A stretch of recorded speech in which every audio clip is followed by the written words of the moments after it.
एकमेवाद्वितीयं तद्यद् राजन्नावबुध्यसे सत्यं स्वर्गस्य सोपानं पारभारस्य नैरिव.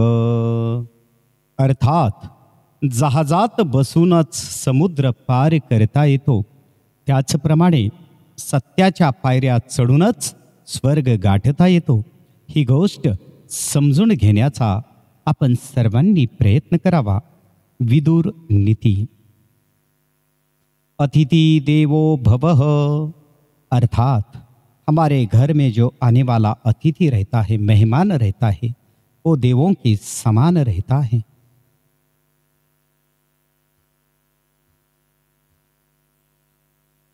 वदनं प्रसाद सदनं सदयं हृदयं सुधामुचो वाचः कर्णं परोपकर्णम् ईशां केशां न ते वंद्याः. सदैव हसमुख, प्रसन्नतेने परिपूर्ण चेहरा, हृदयात दयाळू भाव, अमृता समान वाणी आणि परोपकारी कर्म करणारी व्यक्ती सर्वांना नेहमीच वंदनीय असते.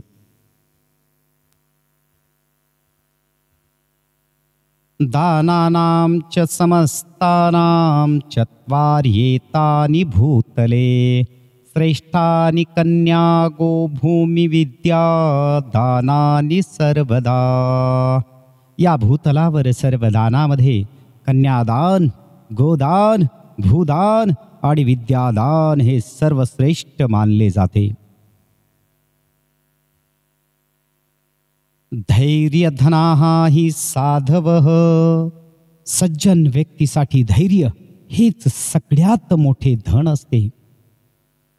प्रभुतं कार्यमपि वा तत्परः प्रकर्तुमिच्छति सर्वारंभेन तत्कार्यं सिंहादेकं प्रचक्षते. अर्थात जे काही काम करायचं असेल त्यामध्ये सिंहाप्रमाणे सर्व शक्तीपणाला लावावी. शिकारीत सिंह अयशस्वी झाला तरी तो निराश न होता पुढच्या शिकारीत आपली पूर्ण शक्ती पणाला लावत असतो.